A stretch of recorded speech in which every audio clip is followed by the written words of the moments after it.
everyone. Thank you very much for coming. If you can put your headphones on, you'll be able to hear me. So today I'm going to take you through a 15-minute journey that we at Queen Elizabeth Olympic Park have taken over the past 18 months. And I'm hoping that our work is going to provide you with some top tips and tricks that you can take back home. I've got about 10 minutes at the end for questions, so if you've got any questions, really happy to answer them. So I'll give you a bit of context before we dive into this. I joined just as we locked down in 2020, and I'm head of marketing and brand, and my remit basically is to bring investment into the park. And that would be through businesses paying to advertise on our digital screens, or sponsor our venues, or open attractions and restaurants. And the really obvious route would have been to target these through a direct sales B2B marketing campaign. But with this challenge, I decided to take a different route. I mean, we're all in marketing, so I'd say probably a bit more of a more fun route. I saw the opportunity to build a bigger and better brand audience, and therefore transforming Queen Elizabeth Olympic Park. And as a consequence of this, we hoped that businesses would come and spend millions. Okay, so I'm going to try my first audience engagement. Who's actually heard of and been to Queen Elizabeth Olympic Park? Okay, and then keep your hands up if that was just for the Olympics. Yeah, okay, right, so you're going to find out some stuff. Great. So for those of you who don't know, the park was originally built for the Olympics in London 2012. Queen Elizabeth Olympic Park covers 560 acres, and that is 300 football pitches. But if, like me, don't know your football pitches, basically that just means that it's bigger than Hyde Park, so it's quite hefty. Entry to the park is free, and it has been fully open as a visitor destination since 2014. So since then, we've had 50 million visits. And my next question for you, those 50 million visitors in 10 years, how many people do you think could subscribe to our database? Somebody put your hand up and put me out of my misery. Yes, 1 million. Anybody else? Higher, lower? 500,000. Okay. All right, thank you. Well, actually, we'd only had 45,000 people who had subscribed to our monthly e-newsletter, and our social media followers were not looking pretty good either. So what follows is a story about what we did to change all of that, so to build awareness and actual fans to the park. And I know what I'd be thinking if I was sat there, which is, Jazmin, why would you take a job where no one's heard of it? There's no fans. Yeah, why? What's the appeal? So for me, it was the impending revolution of the park, which made me take this job. So the park today, the offer is transforming with new experiences from ABBA, Sadler's Wells. We're going to have our very own V&A. BBC Music are moving Maida Vale Studios there, and not to mention we have top-tier music acts such as London Stadium. So when we compare this to other live, work, play destinations in London, you might spend your weekends mooching around South Bank or King's Cross and Battersea. I believe that Queen Elizabeth Olympic Park is London's newest cultural quarter. And I've just prepared a 1-minute video to show you what we have on the park today. Whoop, if it works.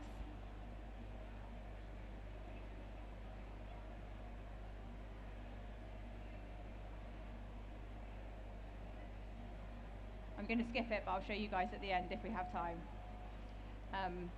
Just imagine 1-minute video, show reel. Oh, it's amazing. Wow, I must go there. So this is where we started and where you should always start, and that's by understanding your audience. We worked with a brilliant growth agency who helped us to map the whole of the UK to a behavioural segmentation. And this allowed us to see what people needed and wanted from their leisure time, and which segment would be most interested to come to the new park once we have everything open. And from these 7 segments, we were able to hone in on one target audience, which, if marketed to effectively, would increase visits to the park by about 3 million, and that's 30% each year. So secondly, we aligned our brand with the target audience. Excuse the pixelation, these are quite old photos, but I think it shows you probably where we were at. We were really well known for the West Ham, Olympics, sporting events, and facilities for local families. And as a result, our brand largely resembled a leisure centre. So we evolved our brand over the course of a year to bring messaging that speaks to and inspires our audiences, imagery that is dynamic and modern, showcasing what we know our audience is interested in and engages with. And we simplified our colour palette and templates to help users of the brand achieve consistency and increase recognition. To be really clear, there was no costly rebrand here. The font, colours and shapes have not changed, and we have just refined how we use that brand toolbox. Having laid that groundwork, our first major success was our email growth strategy, and that took us from 45,000 to a whopping 300,000 subscribers in just 18 months. So how did we do it? Number one, we built an integrated CRM system across the estate where joint opt-in is a requirement when you opt into any one venue. For example, at a stadium, you can only opt in to both the stadium and the park. Next was incentivizing our growth audience with opportunities to win great park experiences. This was specifically targeted at our core audience who we knew wanted to discover things with their loved ones rather than alone. Then we turned moments of interest into moments of data capture. For example, adding a register your interest form to our free and unticketed community festival. We had about 50,000 people fill this in, so I do recommend it as a take-home. On the social media front, we took our followers from 100,000 to 170,000 in the same 18 months. Looking at this graph, you might be wondering, what are our two peaks? And I'm not going to stand here and tell you that they're two incredible marketing campaigns, because actually, September 2022, Queen Elizabeth died, and about 4,000 people decided to follow us. And this next one, March 2023, our social media guy hands in his notice. I think he felt a bit guilty because he just went out in a blaze of glory. That's not helpful for you though. So what I'm going to go through now is how we sustain the rest of that growth. Number one, effective social media spend. We've run successful competitions and have produced scroll-stopping ads that appeal to our target audience. Additionally, we've boosted posts that perform well organically. And here's an example of one such post. That's Idris Elba at the Women's World Cup final screening. Number two, luckily we have some amazing partners and we're able to quickly and for free borrow their content to help tell the story of the park. So whilst we have, I would say, household names such as ABBA, I still think this is a learning that you could apply to your brand. So think about where the opportunities might be for you to repurpose or share content. So here's an example of Dove amplifying Netflix's content as it fits perfectly with their hashtag #ShowUs campaign. And there's a shameless pic here of Naomi Campbell attending the ABBA because it fits with our aim of showcasing the park as a cultural hub and moving it away from the leisure centre vibe. Next, a customer-first strategy. So by understanding our target audience, we've been able to find that sweet spot between what we want to say as a brand and what people actually want to hear. So by looking at the data, we were able to know that setting up this time lapse of summer events at the stadium would be something that would receive fantastic engagement and actually worth the investment in time and resource.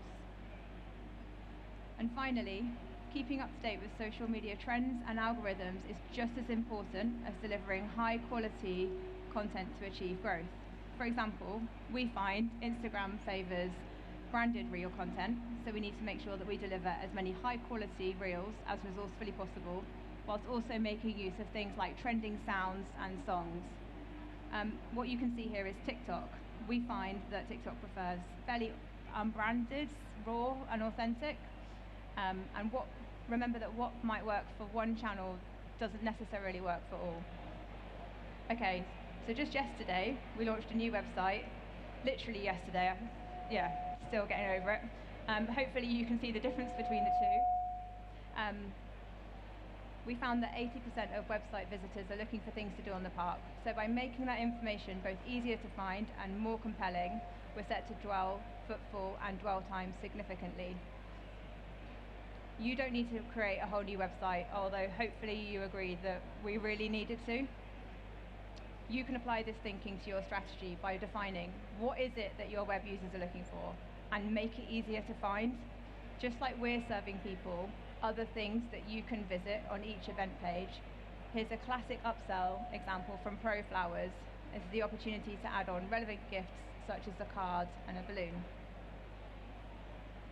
So how did we achieve significant growth whilst maintaining quality? Well, it's really important that fans and followers were engaged with our content so we can convert them to actually visit the park. We did this through some pretty ruthless decision making, if I'm honest, on what content to put live and ensuring that everyone understood our audience. In fact, this meant that we briefed our team many, many times in many different ways, and our agencies. We have here reports from the initial audience analysis, we have messaging boards, we have a mood board. There were lots of heated debates, discussions, meetings that I've not captured here, but hopefully you get the point. We also never compromised by using monthly check-ins to look at the data on how every bit of content had performed. If the content's not right for our audience, it will alienate them, and if the data shows the content is working, then how do we optimize that and rework the idea in a new way? So what made all of this possible? What's the secret? Well, first and foremost, it's a great team. If you take just one lesson home with you today, it would be to always hire people who are better than you. Do not let your ego get in the way. Every person that I have hired are all experts in their own right. I learn from them every day. They make me a better marketer, and they're the single reason down to the success that we've achieved at the park. You can't have my team, but some software that we have used that I would recommend are Sprout Social for social media. I would really recommend it. For email, it's not that exciting, but use .digital, and it really, really works. For our new website, it's made in a custom Drupal. And finally, AI tools such as ChatGPT and Adobe Firefly are really useful in speeding up our delivery of content and photo retouching. And finally, the results speak for themselves. The early indication is that we have the fastest growing social media channels of similar London destinations, and our email database is now enough to underpin a multi-million-pound sponsorship proposition. And as a whole, this work supports commercial projects to the worth of £20 billion. I really hope this goes to show you that by understanding and engaging our key audience, we're able to increase brand reach and also drive footfall to the park. And in turn, it is simple, but it is successful brand marketing to substantial growth and lucrative partnerships. Okay, thank you very much for joining and being present, and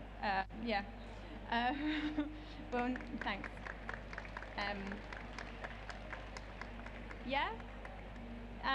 Happy to open the floor to questions. Does anybody have a burning question about the work that we've been doing? Need to wear these? Gotcha, okay.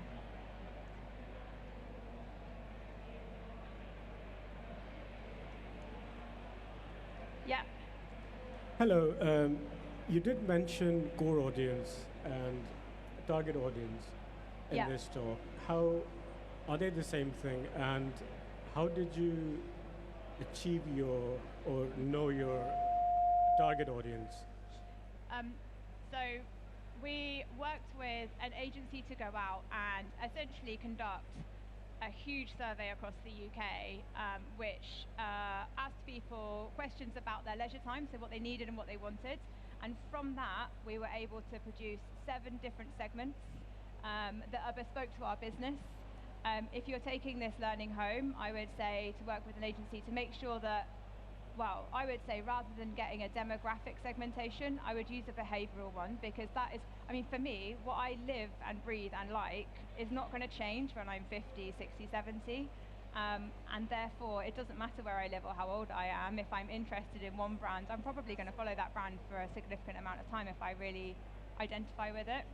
So that's how we went about it. Happy to speak more at the end if that's helpful. Any more questions? No? Okay. Okay, so go for it. All right, I think we're done for questions. Thank you very much.